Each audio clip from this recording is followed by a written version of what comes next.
আসসালামু আলাইকুম।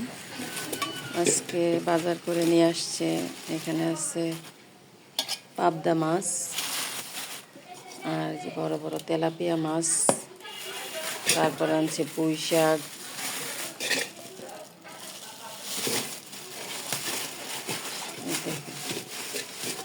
তেলাপিয়া মাছগুলো অনেক বড় বড়।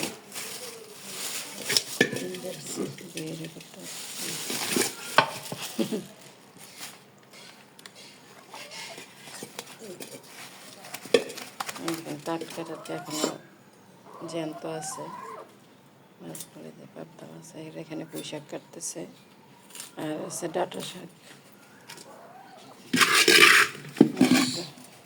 ডাঁটা শাক।